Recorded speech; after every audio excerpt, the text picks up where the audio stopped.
Start करते हैं physics. एक अगला टॉपिक जिसका नाम है आपका साइक्लोट्रॉन। साइक्लोट्रॉन एक प्रकार का क्या है, डिवाइस है। समझ में आया क्या है? एक प्रकार का डिवाइस है जिसे हम लोग चार्ज पार्टिकल को एक्सेलरेट करते हैं। क्या करते हैं?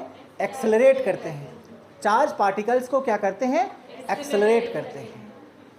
और इतना ज़्यादा एक्सेलरेट कर देते हैं कि उस चार्ज पार्टिकल्स में इतना ज़्यादा वेलोसिटी आ जाता है, अगर जिसमें जितना ज़्यादा वेलोसिटी होती है उसमें उतना मोमेंटम होता है। अब जानते हैं ये चीज़ को। छोटा सा चीज़ है, थोड़ा सा करेगी तो कम चोट मारेगा, ज़्यादा स्पीड में मारेगी तो ज़्यादा ये करेगा। तो जितना ज़्यादा स्पीड होगा किसी पार्टिकल्स पे उसमें उतना ज़्यादा मोमेंटम होता है। समझ में आ गया? तो अगर हम किसी पार्टिकल्स जैसे कि चार्ज पार्टिकल्स को क्या कर दें, एक्सेलरेट कर दें, बहुत ज़्यादा क्या कर दें, उसको एक्सेलरेट कर दें, अगर वो कहीं पे हिट करेगी तो वहाँ पे क्या करेगा, बहुत सारा एनर्जी के साथ हिट करेगा। तो साइक्लोट्रॉन क्या है? साइक्लोट्रॉन डिवाइस है, क्या करता है? चार्ज पार्टिकल्स को एक्सेलरेट करता है। समझ में आया? लिखिएगा, cyclotron is a device, cyclotron is a device which are used to accelerate charge particles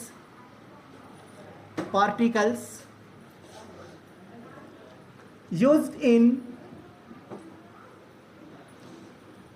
nuclear physics। इस charge particles, accelerated charge particle का यूज कहाँ पे होता है? न्यूक्लियर फिजिक्स में, नाभिकीय भौतिक में होता है। कि किसी कोई एलिमेंट है तो उस एटम का स्ट्रक्चर किस प्रकार का है, उसमें इलेक्ट्रॉन किस तरह से रिवॉल्व कर रहे होंगे, उसका स्टडी करने में इसका यूजेस होता है। यानी कि सीधी सी मतलब है, इसका यूजेस कहाँ पे होता है? न्यूक्लियर फिजिक्स में होता है। समझ में आया? चलिए, इसका principal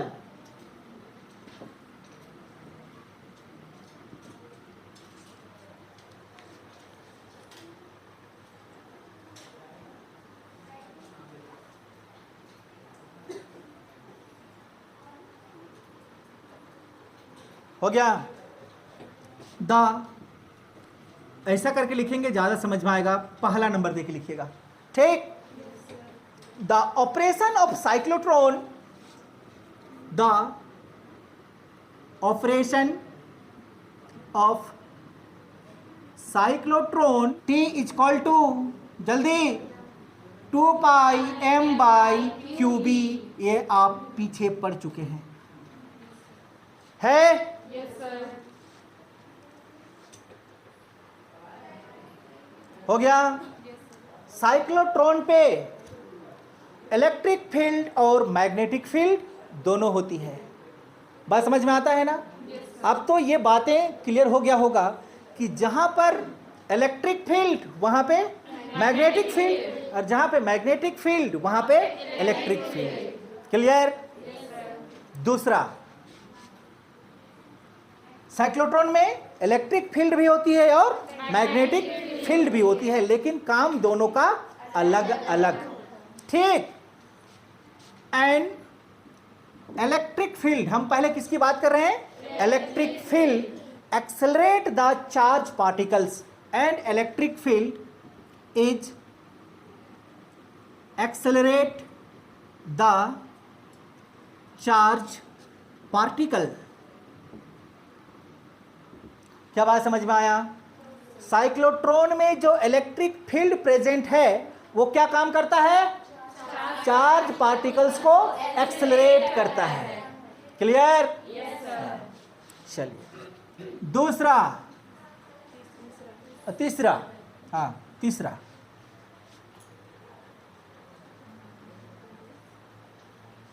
magnetic field is turn का मतलब क्या होता है? घुमाना। Magnetic field is turn A charge particles in circular motion या path, जो आपका मर्जी लिख सकते हैं। बात समझ में आया? पहला प्रिंसिपल क्या है? The operation of cyclotron is based on the fact that the time period for one revolution, एक बार चक्कर लगाने पर ये क्या करता है, इसका टाइम पीरियड डिपेंड करता है, निर्भर करता है, और उसी के आधार पे ये ऑपरेट करता है, जो T इक्वल टू क्या होता है, 2 पाई m/qb होता है। दूसरा प्रिंसिपल क्या कहा? An electric field is accelerate the charge particle, cyclotron के अंदर पे जो क्या रहेगा आपका इलेक्ट्रिक फील्ड होगा, वो चार्ज पार्टिकल्स को क्या करेगा, एक्सेलरेट करेगा। क्लियर? मैग्नेटिक फील्ड क्या करेगा? Magnetic field turn A charge particles in circular motion, एक बहुत ज्यादा क्या करेगा, एक्सेलरेट करेगा, और दूसरा गोल गोल चक्कर लगाएगा। बात समझ में आया ना? तो मतलब कि ये स्ट्रेट लाइन पे नहीं जाने वाली है, ये गोल गोल चक्कर लगाएगी। क्लियर? चलिए, इसको आया समझ में? पूछना है किसी को? चलिए, कंस्ट्रक्शन मतलब बनावट।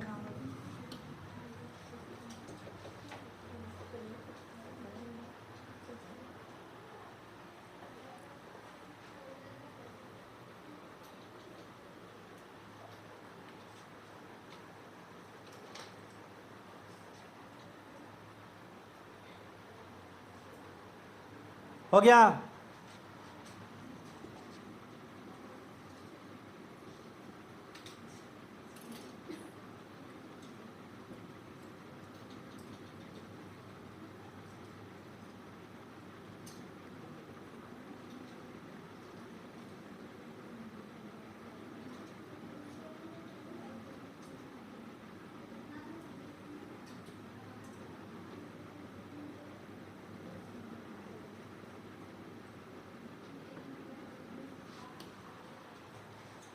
डी शेप जैसा दो होलो चैम्बर है। डी मतलब समझ में आता है कैसे डी लिखती है? यही है ना डी? दो डी है लेकिन क्या है, खोखला है। बात समझ में आया? और इसके यहां पर हम लगाते हैं स्ट्रॉन्ग इलेक्ट्रिक फील्ड, ये साउथ है तो ये नॉर्थ है। ध्यान दीजिएगा इसको।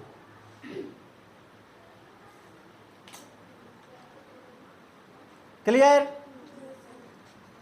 इसका दोनों टर्मिनल को, किसका, ये जो डिश दिखाई दे रहा है डी शेप का, इसका दोनों टर्मिनल को हम ऑसिलेशन से जोड़ देते हैं। ऑसिलेशन का मतलब समझ में आता है? ऑसिलेटर का मतलब क्या? ऑसिलेटर का मतलब किसको कहते हैं? ऑसिलेटर, ऑसिलेट करना मतलब कुछ समय के लिए प्लस और कुछ उसके बाद में माइनस, फिर प्लस फिर माइनस, इस तरह से टर्मिनल को चेंज करने वाला गैजेट ऑसिलेटर कहलाता है। समझ में आया? ये क्या है आपका? Oscillator, oscillator. क्लियर?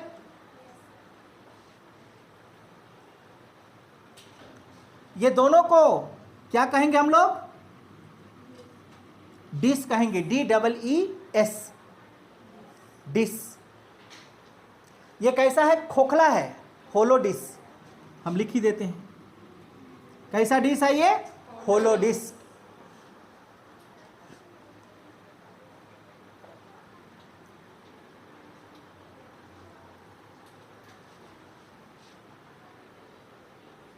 हो गया? चलिए, अब यहां पे क्या है आपका? नॉर्थ पोल और यहां पे साउथ पोल। इसका ये सेंटर दिखाई देता है, यही है आपका सोर्स, चार्ज पार्टिकल्स को क्रिएट करता है वहां पे। समझ में आया? क्या करता है? चार्ज पार्टिकल्स को क्रिएट करता है।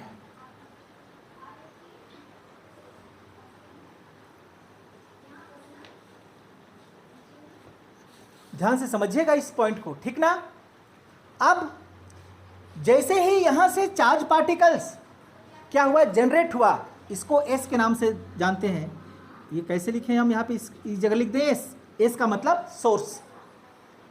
यहां से क्या जनरेट हुआ, चार्ज पार्टिकल्स जनरेट हुआ। क्लियर। अब चार्ज पार्टिकल्स जनरेट हुआ तो ये दोनों डिश किससे जुड़ा हुआ है, ऑसिलेटर से। क्लियर।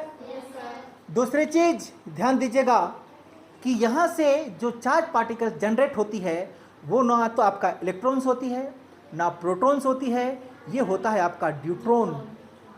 हेवी चार्ज पार्टिकल्स होना चाहिए ना। क्या होता है ये, ड्यूट्रॉन। ये charge particles deuteron charge particles है, ना कि इलेक्ट्रॉन और प्रोटॉन। ये बताएंगे हम बाद में। चलिए, ड्यूट्रॉन में भी क्या होती है, पॉजिटिव चार्ज होती है। क्लियर।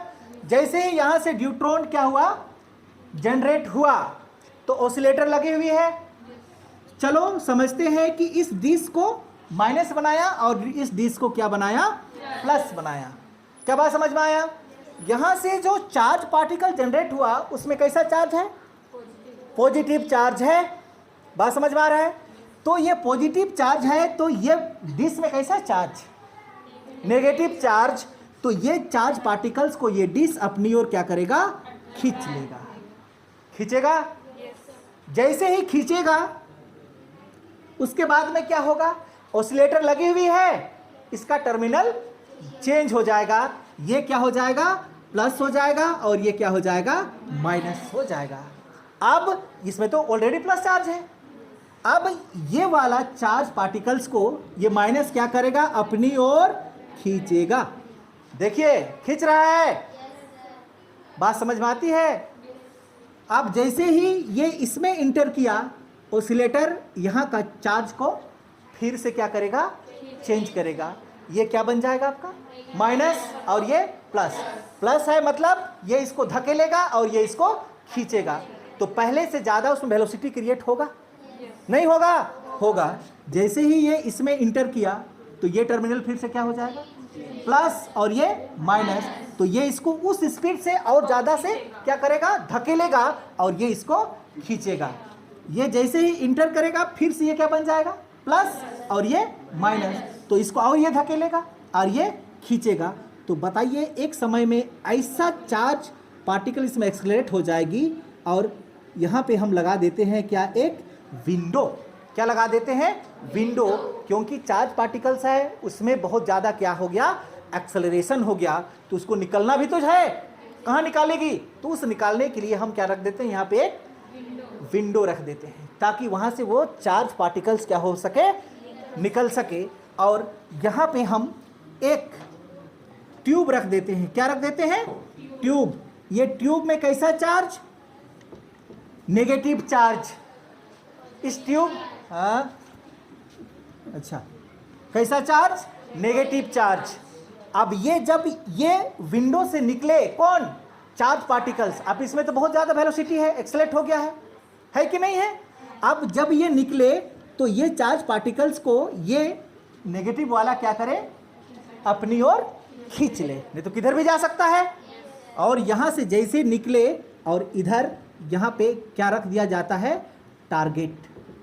क्या रख दिया जाता है, टारगेट। यानी कि जिस एटम्स का आपका उसका न्यूक्लियर पार्ट को स्टडी करना है, उस एटम को यहाँ पे क्या कर दिया जाता है, रख दिया जाता है।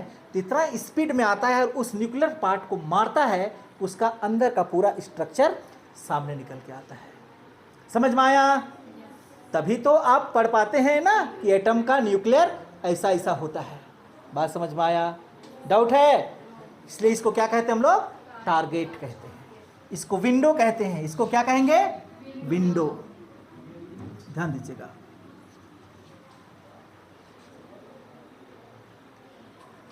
एक चीज और समझ में आ गया होगा कि यहां पे ये जो मैग्नेटिक फील्ड है, कौन, प्लस और माइनस, क्या कर रहा है, इसको एक्सेलरेट कर रहा है। यही तो किया कि ये प्लस है, जब ये इधर घुसा तो ये क्या बन गया, माइनस, तो ये प्लस। जब ये इधर घुसेगा फिर इधर घुसा तो माइनस, इसको खींचेगा, ये धकेलेगा। तो इसको एक्सेलरेट कौन कर रहा है, इलेक्ट्रिक फील्ड, प्लस और माइनस। और इसको घुमाने का काम कौन कर रहा है? आपका मैग्नेटिक फील्ड। क्यों? क्योंकि इसका अंदर खोखला है। क्या है? खोखला है। कोई वहां पे चार्ज पार्ट मतलब क्या बोलेंगे, मटेरियल नहीं है। अगर मटेरियल रहता तो उसमें आपका करंट डेंसिटी होता उसका अंदर पे, लेकिन करंट डेंसिटी तो नहीं है। क्या है? केवल मैग्नेटिक फील्ड है जो उसको गोल गोल घुमा रहा है। बात समझ में आया? इस तरह से ये चार्ज पार्टिकल्स इतना ज़्यादा एक्सलेट हो जाता है कि वो अपने साथ में जब किसी एटम्स के न्यूक्लियस पार्ट में को मारता है तो उसका पूरा स्ट्रक्चर को छाप छोड़ देता है। क्लियर? और इसी को हम लोग कहते हैं साइक्लोट्रॉन। साफ साफ लिखा हुआ है कि cyclotron is a device which are used to accelerate charged particles used in nuclear physics। Doubt है? चलिए, ये भाग को हमको मिटाना होगा। अब बनाइए फिगर। हाँ।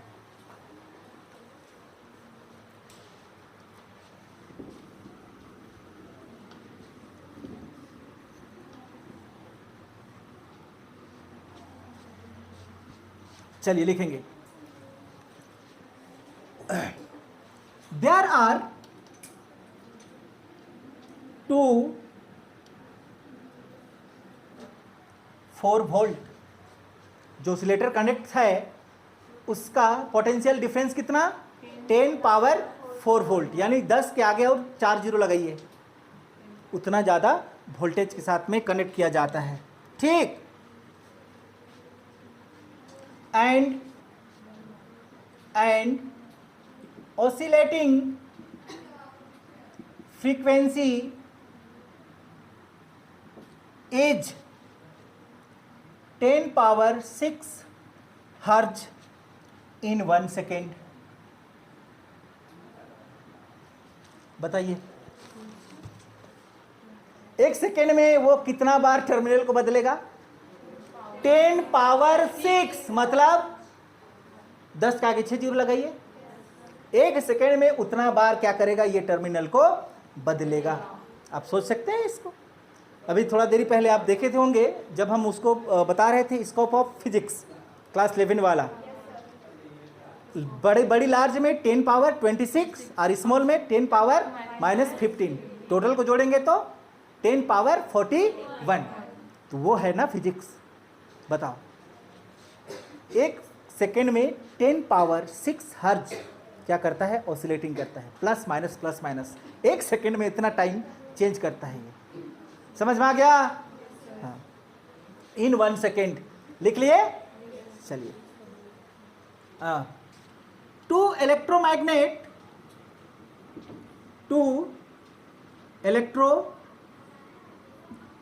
देखिए यहां पे क्या था? एस और नीचे एन, यानी कि साउथ पोल और नॉर्थ पोल।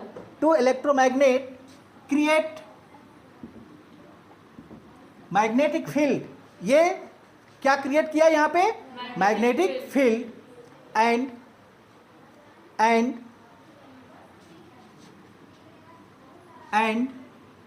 क्या लिखे हम? To electromagnet create magnetic field and the direction of magnetic field. और ये जो मैग्नेटिक फील्ड क्रिएट हुआ, उस मैग्नेटिक फील्ड का डायरेक्शन किधर? In vertical. किधर? वर्टिकल। समझ में आया? वर्टिकल का मतलब समझ में आया? इधर से इधर फिगर बनाए हैं, वहां पे आप इंडिकेट कीजिएगा, है ना? ये देखिए वर्टिकल डायरेक्शन, इधर वर्टिकल डायरेक्शन लिख दे क्या? डायरेक्शन एंड डिस किधर? Are horizontal plane.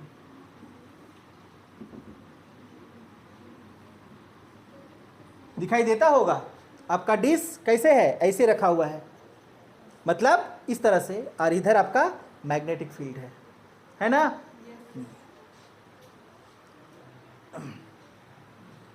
हो गया?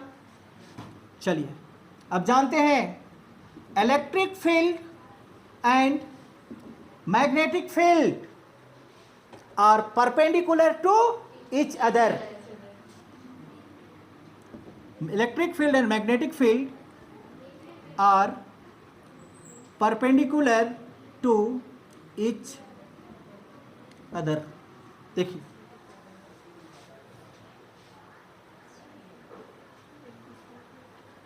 हो गया। दूसरा, सोर्स आपका कहां पर था? A source of positive ion, like में मतलब ब्रैकेट्स में लिख दीजिए deuteron. Deuteron at the center of the gap, at the center of the gap का सेंटर में। फिगर अब थोड़ा बड़ा बनाए हैं ना, छोटा बनाए हैं क्या? आ जाएगा? हो गया। तीसरा point, this work done in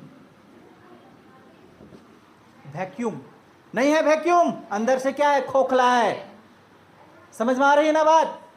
हाँ, अब फिगर को मिटा दें। चलिए ध्यान दीजिएगा। देयरफॉर T इक्वल टू, जल्दी, 2 पाई m बाई क्यू बी। ये कहां से आया आप जानते हैं? हो गया। ये टाइम पीरियड है, तो टाइम पीरियड फ्रीक्वेंसी का क्या होता है? इनवर्स होता है, बराबर लेकिन उल्टा होता है। बात समझ में आती है? यानी कि आप लिख सकते हैं therefore 1 by T equal to nu होगा, और न्यू किसके बराबर? Q B by 2 pi M के बराबर। उल्टा हो जाएगा। ये क्या है आपका? क्या है ये? फ्रीक्वेंसी, नेचुरल फ्रीक्वेंसी आप बोल सकते हैं। लिख लीजिएगा बगल में, ये क्या है आपका? Frequency. Frequency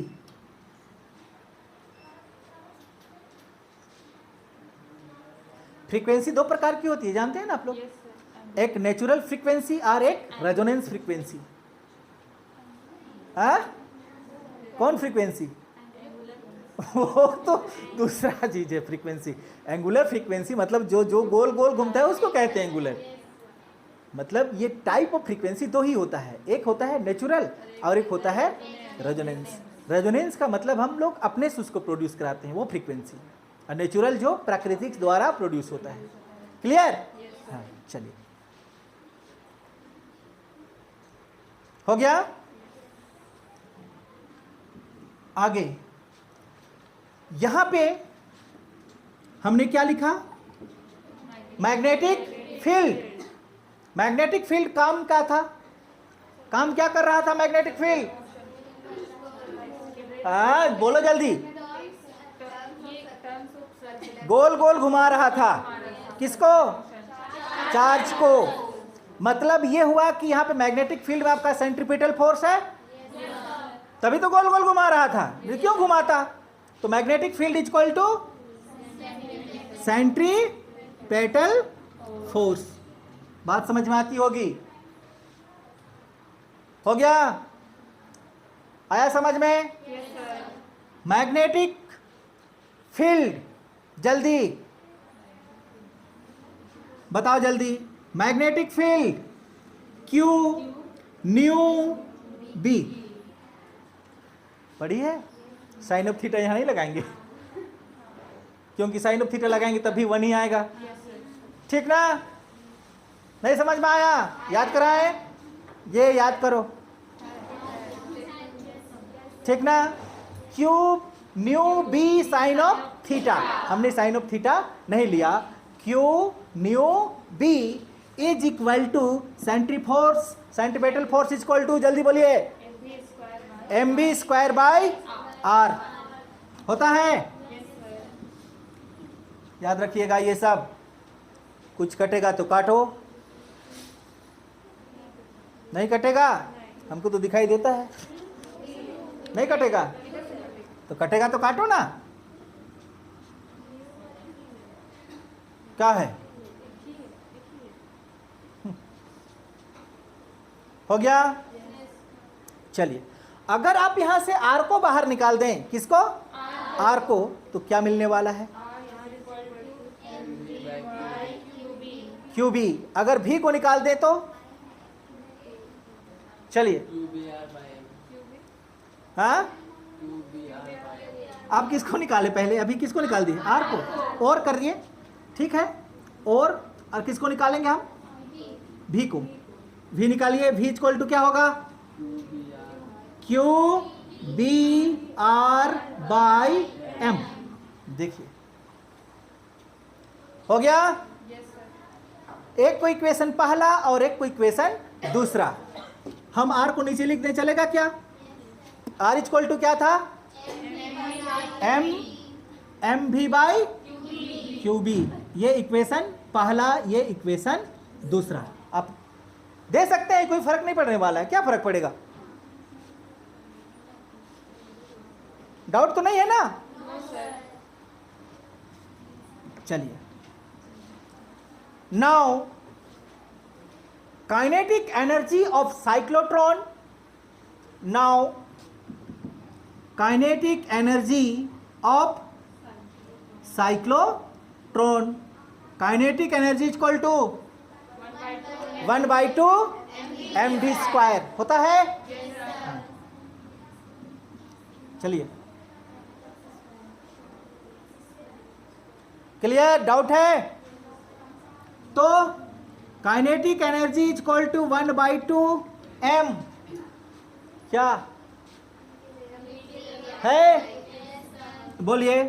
Q B R by M का स्क्वायर होगा। आगे, और kinetic energy equal to 1/2 m into Q square B square R square by M square. यहां से यहां होगा। Clear? Kinetic energy equal to Q square B square R square by 2m लिख सकते हैं।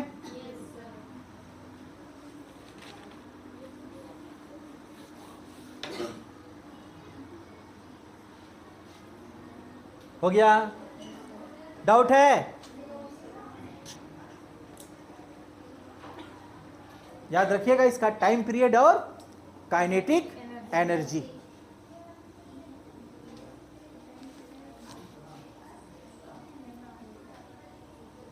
लिमिटेशन। साइक्लोट्रॉन की कुछ क्या होती है? सीमाएं होती है।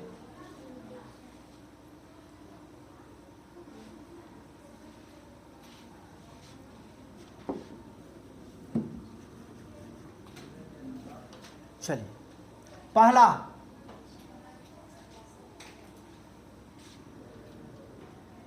हमने क्या लिखा? क्या न्यूट्रॉन काम करती है इसमें? बोलो जल्दी। आप क्या पढ़ रहे हैं अभी? लिमिटेशन किसका? साइक्लोट्रॉन का। तो न्यूट्रॉन काम करती है, तो लिखो neutron is not working in cyclotron. है इन साइक्लोट्रॉन। साइक्लोट्रॉन पे न्यूट्रॉन्स काम नहीं करता। दूसरा, क्या इलेक्ट्रॉन काम करता है? नहीं काम करता है। समझ में आया? क्यों? क्यों काम नहीं करता है? बोलिए। क्या है ये? M mass. M equal to M naught by √1 minus M nu square by C square, क्योंकि रेस्ट मास 0 होती है। नहीं समझ में आया? इक्वेशन को याद करो।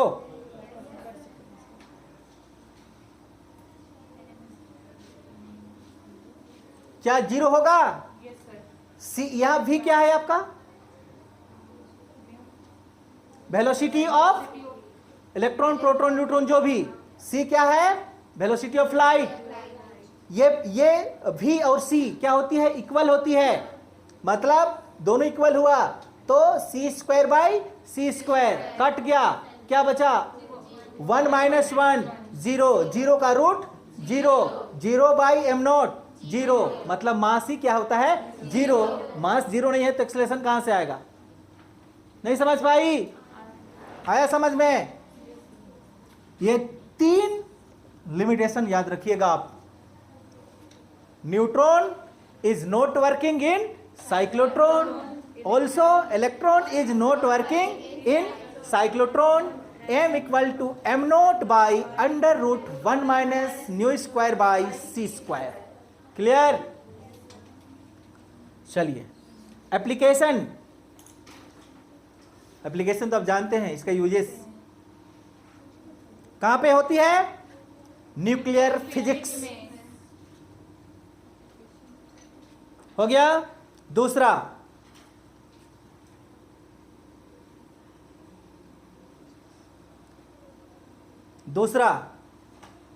लिख लिए, used in hospital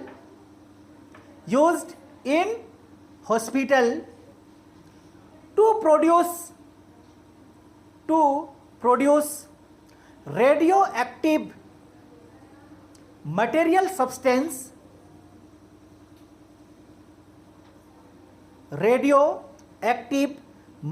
substance which can be used in treatment, substance which can be used in treatment। बताते हैं यहाँ पे, कैंसर का नाम सुनिए? वहां पे क्या दिया जाता है? रेडिएशन दिया जाता है। समझ में आ गया? क्या निकलती है रेडिएशन में? विकिरण निकलती है, और जाके क्या करता है? कैंसर का जो सेल्स होता है उस सेल्स को मारता है, लेकिन साथ में जो अच्छा सेल्स है उसको भी मारता है। समझ में आ गया? तीसरा, to implant ion into solid। ध्यान समझिएगा, सॉलिड कोई चीज है, उसके अंदर पे क्या होती है? आयन होती है। उस आयन को वो क्या करता है? इम्प्लांट कर देता है, अपने स्थान से निकाल कर फेंक देता है या दूसरे जगह पे ले जाके शिफ्ट कर देता है। कौन? साइक्लोट्रॉन। इतना ज्यादा एनर्जी के साथ में निकल रहा है ना विंडो से, अगर मटेरियल से घुसाएंगे तो वहां का आयन को डिफेक्ट नहीं करेगा? करेगा। Implant ion into solid and modify their properties. क्या ऐसा करने से उस मटेरियल का प्रॉपर्टीज बदलेगा? कैसे नहीं बदलेगा? नहीं बदलेगा? बदलेगा। देयर प्रॉपर्टीज और इवन synthesis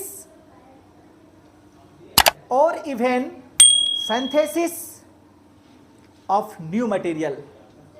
और क्या बन जाएगा? एक नया मटेरियल बन जाएगा। समझ में आया? डाउट है?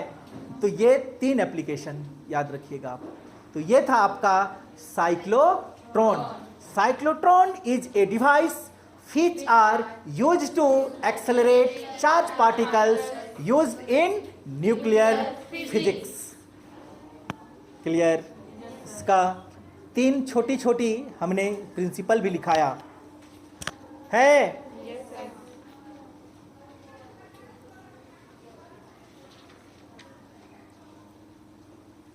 चलिए, टॉपिक अगला है हमारा, फोर्स एक्टिंग ऑन ए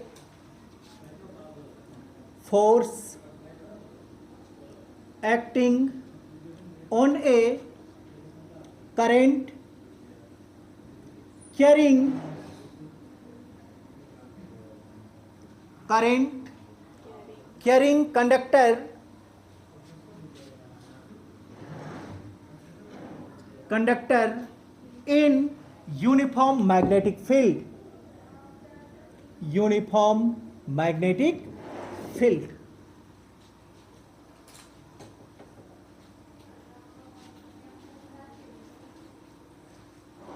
हो गया?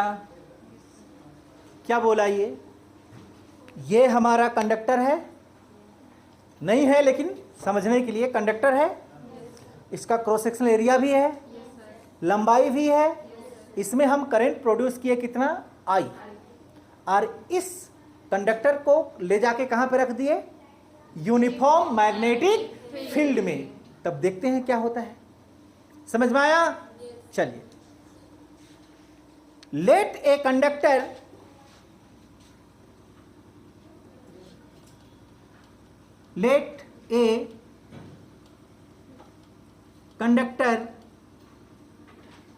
कैरिंग करंट कितना I, placed in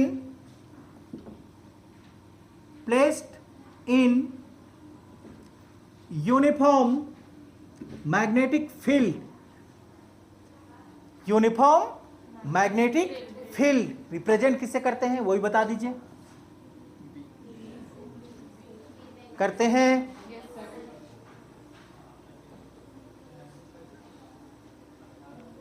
हो गया?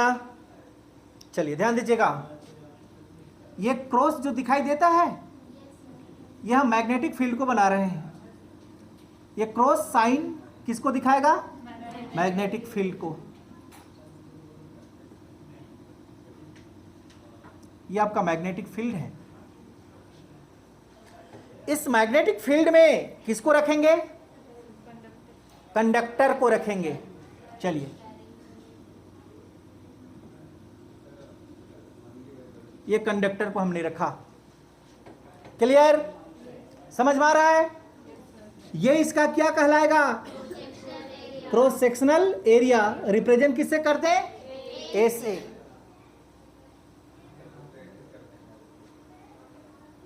क्लियर? अगर करंट हमारा इस डायरेक्शन पे है, किधर, इधर, इधर, इधर क्या है आपका करंट है, तो इस डायरेक्शन पे आपका क्या होगा, ड्रिफ्ट वेलोसिटी, यानी कि velocity of electron negative to positive होता है। क्लियर? इलेक्ट्रिक फील्ड और मैग्नेटिक फील्ड एक दूसरे का क्या होता है, परपेंडिकुलर। मतलब मान के चलिए आई है, यानी कि इस डायरेक्शन पे क्या है, पॉजिटिव टू नेगेटिव। तो यहां से हम एक एंगल बनाने की वजह से इस डायरेक्शन पे किसको दे सकते हैं, मैग्नेटिक फील्ड को दे सकते हैं। परपेंडिकुलर ही तो है। क्यों? क्योंकि आपका मैग्नेटिक फील्ड थीटा पर भी डिपेंड करता है। अभी निकालेंगे हम। चलिए, यहां पे क्या बना, थीटा। एक्चुअल में है तो फोर्स तो किधर लग रहा है, इधर परपेंडिकुलर, लेकिन एंगल को शो करने के लिए हमने इधर दिया। ठीक ना? चलिए, क्लियर हो गई? डाउट है ये फिगर में किसी को? चलिए, लेट एक एक करके लिखेंगे। VD क्या है, हाँ, ड्रिफ्ट वेलोसिटी ऑफ इलेक्ट्रॉन है। ड्रिफ्ट वेलोसिटी, यहां पे थोड़ा सा छोटा लिखते हैं, cross sectional velocity of electron. आया समझ में? यहां से इसका दूरी को हम मान लेते हैं L। L is equal to length of conductor. ठीक? ए क्या है, एरिया ऑफ क्रॉस सेक्शनल, आप लिख लेंगे। ठीक? Let n is equal to electron density. क्या मान लेंगे यहां पे, इलेक्ट्रॉन डेंसिटी। डेंसिटी, इलेक्ट्रॉन का डेंसिटी है n। जितनी नंबर पे इलेक्ट्रॉन रहेगा उतना ज्यादा उसका डेंसिटी होगा कि नहीं होगा। क्लियर? n क्या था? Electron density. तो इलेक्ट्रॉन डेंसिटी इक्वल टू क्या होगा? चलिए, total number of electron by volume. Mass by volume होता है, तो मास मतलब टोटल नंबर ऑफ इलेक्ट्रॉन उतना मास बाय वॉल्यूम। नहीं समझ में आया? आया, ध्यान दीजिएगा। और n equal to total number of electron के लिए capital N by volume, length into breadth into height.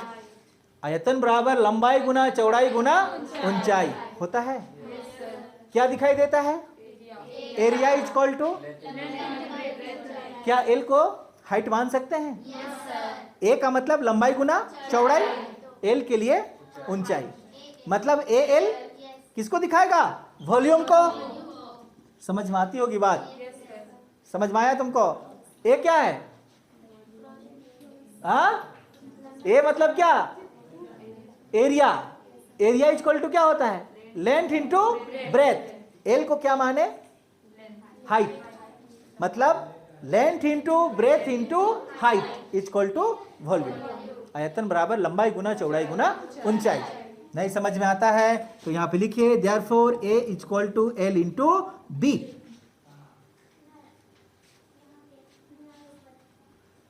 आया समझ में? अभी भी डाउट है?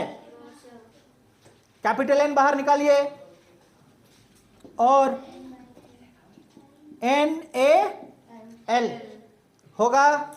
हाँ। ये एन क्या है? Total number of electron. ठीक।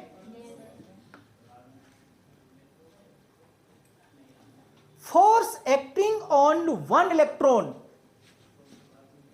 Force acting on one electron, एक इलेक्ट्रॉन पे कितना फोर्स एक्ट कर रहा है? जल्दी, force acting on one electron. तो F इक्वल टू, जल्दी, Q nu B sine of theta. नहीं जानते हैं? Q nu B sine of theta. नहीं है? ये फोर्स है।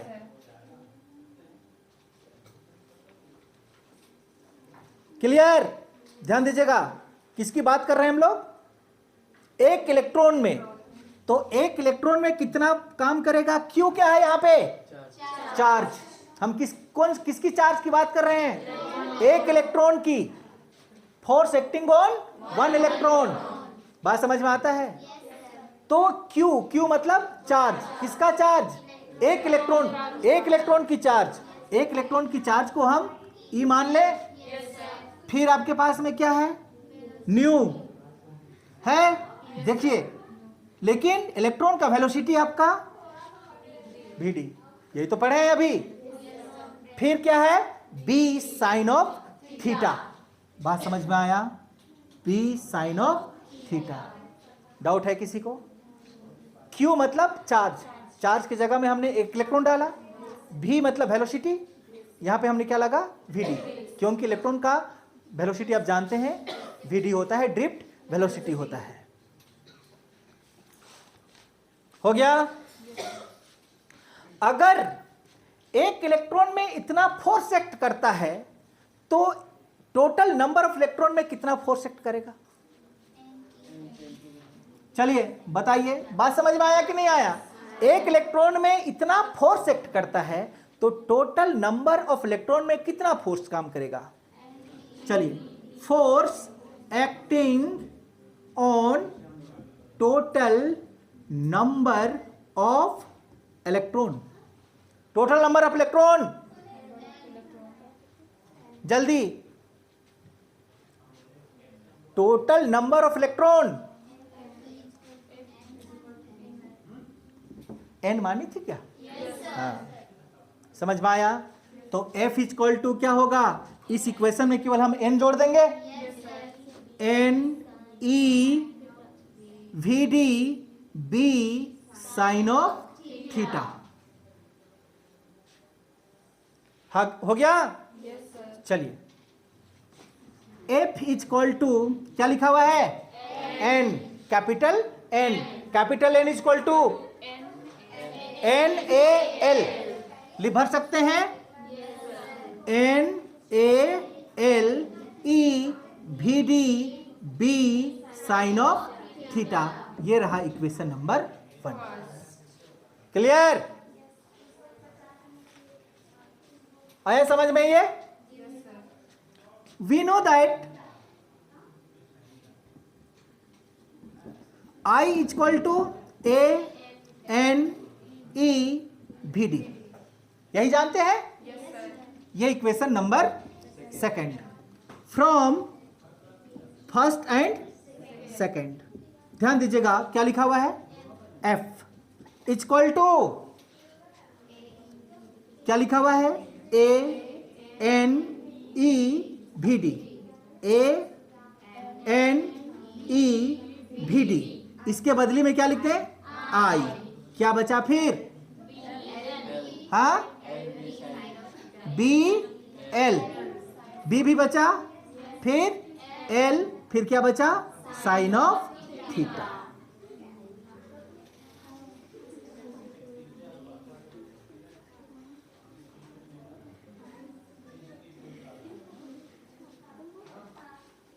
हो गया? इतना फोर्स एक्ट करेगा कहां पे? जब हम कोई कंडक्टर को यूनिफॉर्म मैग्नेटिक फील्ड के अंदर पे रखेंगे। कौन वाला फोर्स? ये वाला। ठीक, चलिए ध्यान दीजिएगा। स्पेशल केस, जल्दी जल्दी कीजिए।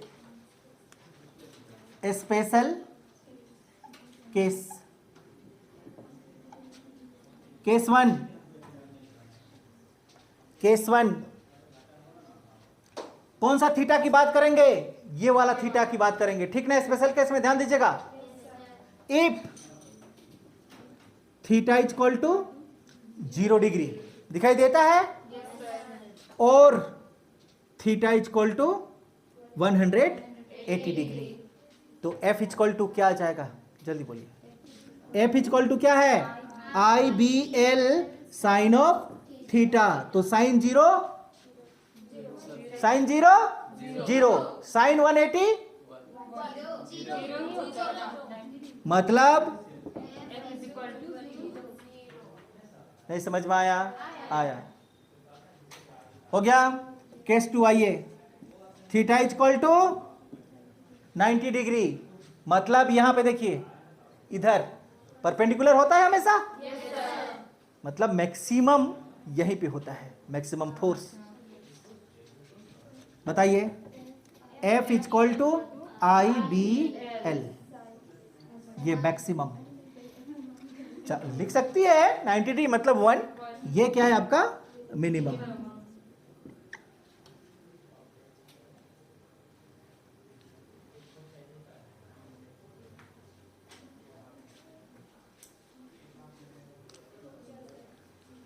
हो गया? तो चलिए आज के लिए फिजिक्स को इतना ही रखते हैं। कल और एक अगला टॉपिक के साथ आगे बढ़ेंगे, ठीक?